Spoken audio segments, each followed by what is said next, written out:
नमस्कार, morning news India में आपका स्वागत है और मैं हूं आपके साथ साया चौहान।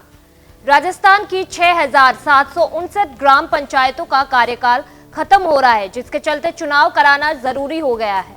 हालांकि राजस्थान में one state one election policy लागू होने के कारण चुनाव टालने की बातें सामने आ रही हैं, लेकिन चुनाव आयोग की तरफ से चुनाव कराने की तैयारियां किए जाने की खबरें सामने आ रही हैं। लेकिन इसी बीच एक और बड़ी खबर ये सामने आ रही है कि राजस्थान में ग्राम पंचायतों व नगर निकायों के चुनाव ईवीएम से नहीं बल्कि बैलेट पेपर से कराए जाएंगे।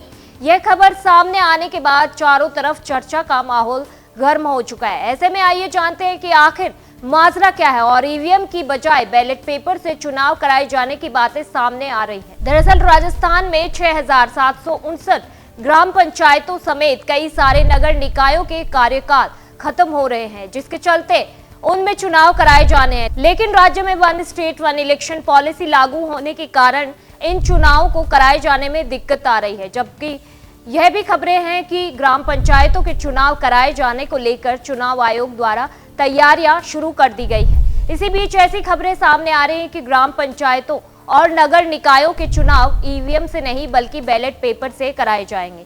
हालांकि इसको लेकर चुनाव आयोग द्वारा किसी तरह की जानकारी नहीं दी गई है। ऐसे में फिर कौन है जो ये खबर फैला रहा है कि राजस्थान में ग्राम पंचायतों के चुनाव ईवीएम नहीं बल्कि बैलेट पेपर से होंगे? दरअसल राजस्थान में हाल ही में 7 विधानसभा सीटों पर उपचुनाव हुए हैं, जिनमें 5 सीटों पर बीजेपी ने जीत दर्ज की है। वहीं कांग्रेस और राजकुमार रोत की पार्टी बाप ने एक सीट जीती है। ऐसे में राजस्थान में कांग्रेस पार्टी को इन चुनाव से तगड़ा झटका लगा है, जिसके चलते उसने आरोप लगाया कि ईवीएम में गड़बड़ी के चलते वो चुनाव नहीं जीत सकी। इतना ही नहीं बल्कि खींवसर से चुनाव हार चुके हनुमान बेनीवाल भी अब इसी के समर्थन में नजर आ रहे हैं।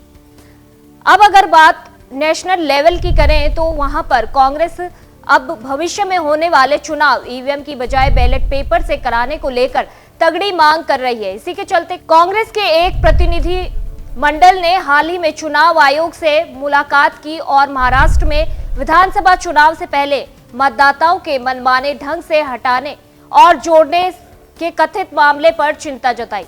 चुनाव आयोग से मिलने के बाद कांग्रेस नेता अभिषेक मनु सिंघवी ने पत्रकारों से बातचीत करते हुए कहा कि हमने चुनाव आयोग से बहुत विस्तृत चर्चा की है। उन्होंने कहा कि अगर चुनाव केवल प्लेइंग फील्ड पर न हो तो लोकतंत्र और संविधान के मूल ढांचे पर आघात होगा।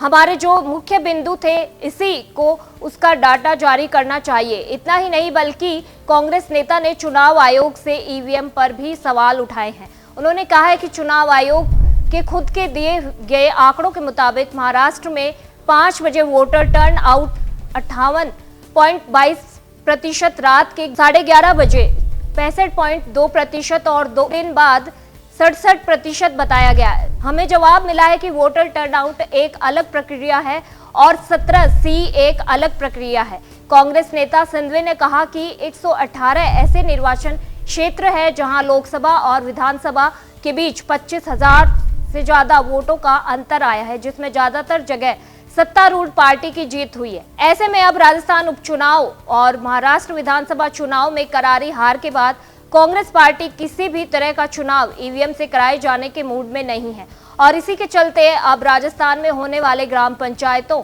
और नगर निकायों के चुनाव भी ईवीएम की बजाय बैलेट पेपर से ही कराए जा सकते हैं। हालांकि इसको लेकर आधिकारिक सूचना चुनाव आयोग की जारी नहीं की है कि चुनाव ईवीएम से होंगे या बैलेट पेपर से। इसी तरह की ताजा खबरों से अपडेट रहने के लिए हमारे चैनल के साथ जुड़े रहिए और चैनल को तुरंत सब्सक्राइब कर ले। जानकारी अच्छी लगे तो वीडियो को लाइक और शेयर जरूर करें। धन्यवाद। ऐसे ही और वीडियोस देखने के लिए सब्सक्राइब करें मॉर्निंग न्यूज इंडिया को और जुड़े रहिए हमारे साथ।